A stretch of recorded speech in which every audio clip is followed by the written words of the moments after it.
Pumanaw na sa edad na 75 pero hindi raw nakakuha ng kanyang retirement benefits ang isang SSS member na idinulog sa amin ng kanyang pamilya. Para maliwanagan kung may makukuha pa ba o sila o wala. Bago tayo magpatuloy, huwag kalimutang mag-subscribe sa aking channel.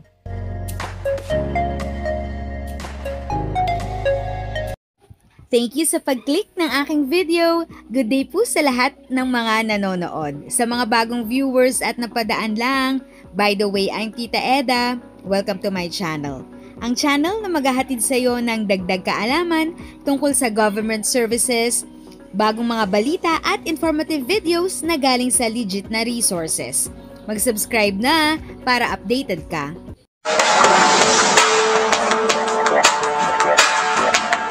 Pumanaw na sa edad na 75 pero hindi raw nakakuha ng kanyang retirement benefits ang isang SSS member na idinulog sa amin ng kanyang pamilya. Para maliwanagan kung may makukuha pa ba o sila o wala, tumulong na po ang inyong Kapuso Action Man.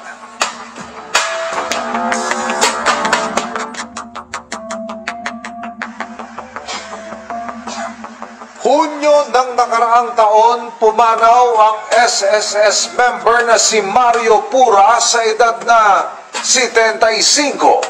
Pero ayon sa naulilang pamilya, huli na nilang napagtanto na hindi nakuha ng ama mula sa SSS ang kanyang retirement benefits. 60 years old ang tatay ko na hindi nag-pension hanggang sa 75 namatay siya, valid 10 years po. Na kung aasikaso pa po ito, yun po ang tanong ng nanay ko. Tanging ang burial at death claims lang umano ang nakuha ng pamilya noong isang taon. Hangad nilang malaman ngayon kung pwede pa nilang kunin ang hindi nakubrang retirement benefits ng ama. Talagang gusto ko malinawan itong pangyaring ito. Ang panawagan ko po sa SS, sana po makuha na namin. Dumulog ang inyong Kapuso Action Man sa opisina ng Social Security System.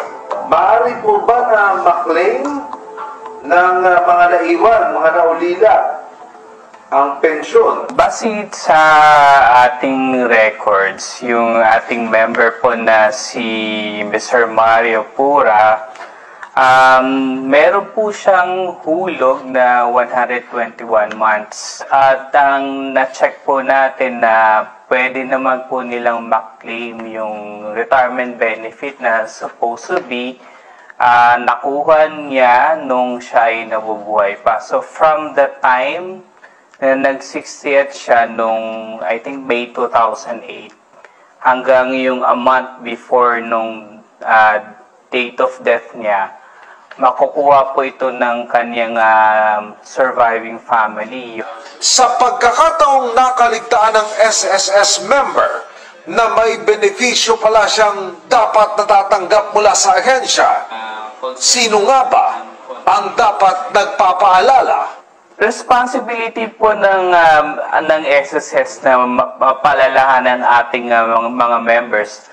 Pero dahil sa alam na po naman po natin na meron po tayong 42 million na members. So hindi po natin talagang matututukan yung ating mga members na ma-advise po sila. So ang paraan natin is yung ating mass platform. Sa ngayon ay nakikipag-ugnayan na ang SSS sa pamilya ni Mario para maproseso na ang release ng retirement benefits. So we are expecting po na pagka na-comply po nila ngayong buwan yung kulang dun sa kanilang benefit application is ipapaprocess po natin to agad. Mga kapuso, kung may problema kayo sa Social Security System o SSS na gusto pong isang guning, maaari kayong magpunta sa tanggapan ng GMA Action Center sa Kapuso Center Building, GMA Network Drive Corner, Samar Avenue, Diliman, Quezon City, mula alas 8 ng umaga hanggang alas 3 ng hapon. Ang SSS at ang inyong Kapuso Action Man ng 24 oras ay handa pong makinig sa inyo. Para sa inyong mga sumbong, ipadala nyo lamang sa Kapuso Action Man Facebook page.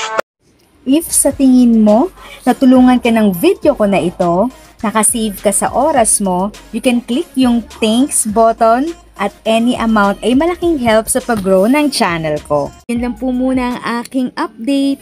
Sana ay nakatulong na dagdag kaalaman ang aking shinare today. Ang goal ng aking channel ay mag-create ng awareness.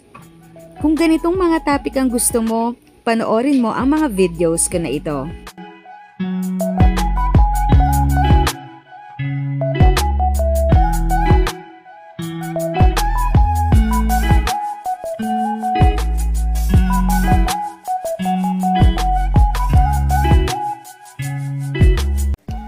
Thanks for watching! Kung may kapamilya, kaibigan o kakilala sa tingin mo ay magiging interesado sa video, please share or tag sila sa comment section.